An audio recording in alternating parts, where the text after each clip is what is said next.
This is a little different neighborhood, isn't it? You haven't seen one house that looks like another house, and you won't this whole trip because most of river drainage. And the reason that these designs made their way up here during the gold rush was because they're so useful on shallow river systems. We only draft a couple of feet, as I think you said, and most of our rivers here are quite shallow. But even though the design is vintage, this is the modern version of a stern wheeler, and so we have all sorts of modern conveniences that my predecessors didn't enjoy, like a steel hull, for example, instead of wood, and a modern electronic control station. And probably our favorite modern convenience is diesel fuel, because the boats my great-grandfather built in the late 1800s, of course, they burned wood to make steam. And if you can believe it, a boat this size, out in the Yukon River, going upstream, would burn between 3,000 and 4,000 pounds of wood every hour. So you can imagine every morning what a chore it was to pull over and load aboard the day's fuel. It took hours and hours, and now they just back the truck up and run a hose out and we're ready to go in 20 minutes. So life is easier in the modern day. Yeah, the passengers got to help load that 4,000 pounds of wood too, so life is easier. Well, we still have challenges on the rivers, and we're going to see a dandy later on. Will we get your take on the town? I don't know where the other two have been, but it's good to see them. And this is really school that we're looking at, isn't it? They are on the trail. They're going to do a 180 around the vet barn, and we'll see them on the outside of the dog yard, heading in the opposite direction. And then as they come out on the far side of the lake, we'll tell you more about the flight. There they are. It's like Greyhound racing. This is a racing. remarkable thing. All this noise and chaos until he says one word, hike or all right, and then it's quiet.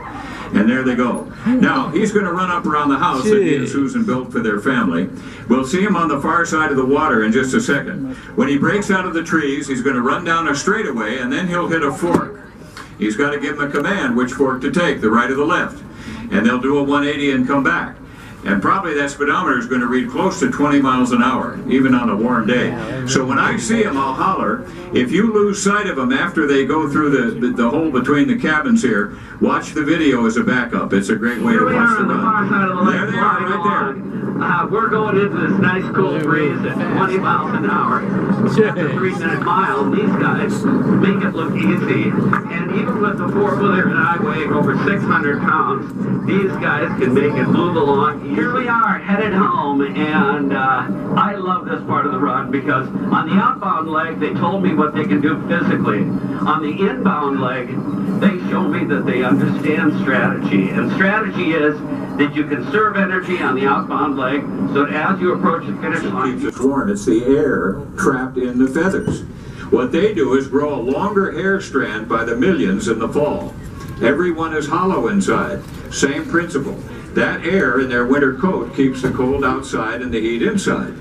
But they don't shed those coats right away, because in the wild, caribou live in the woods, and then they migrate to open ground to have the babies in the spring. On the side of a tree, like Danielle will show us.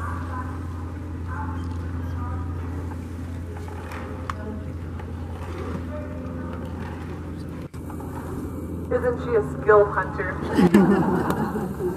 Another way to, because the bull moose are very territorial, it will come into the area to investigate the sound and see who's on his turf.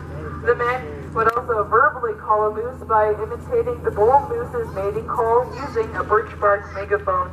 The hunters would imitate the bull moose's mating call, which is a deep, guttural grunting sound. Would you folks like a demonstration? Yes. Sudden introduction of new tools, food, and weapons allowed the Athabascans to stop following herds of game and to settle into permanent villages much like this one. The cabin that you see in front of you is made from the natural resources found here. Larger spruce logs were cut, peeled, and used for the walls. The gaps in between are chinked with moss, and the roof is made from young spruce poles peeled and laid flat across the top, which is then covered and layered with bark. To seal and insulate the roof, earth was placed on top and grass was planted to prevent the soil from eroding. How they are much less permanent than the cabins that were built after contact with the western man. To your right, this dome-like structure is called the skin hut.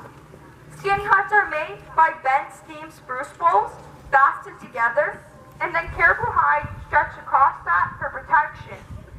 A hole is often left on top because if you were to build a fire in your skin hut on those cold winter nights, the smoke would have somewhere to exit.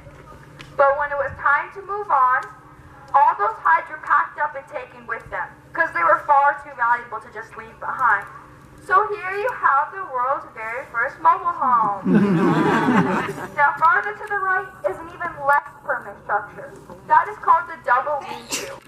The Athabascan men would use this when they were hunting because it was very quick and easy to assemble. Questions, and you can check out the visual in the smokehouse. And if you take a left, the cabin with the 5 posts outside, that's where Dave Monson will be to personalize your granite book. And then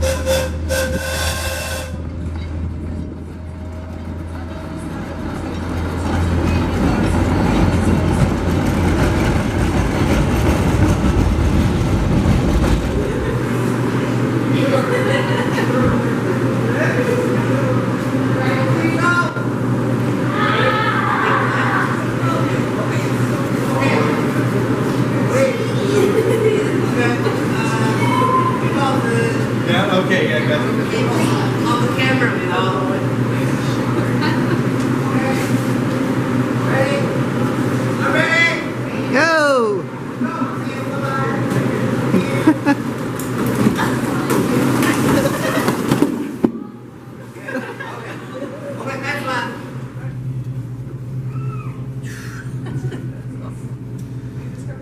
There's more back here.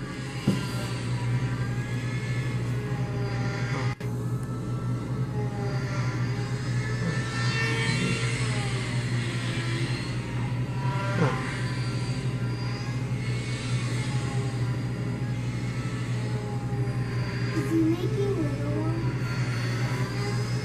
I mean, is he taking them out?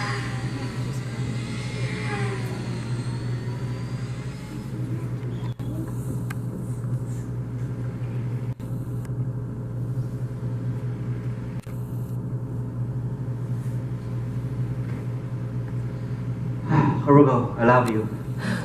Thank you.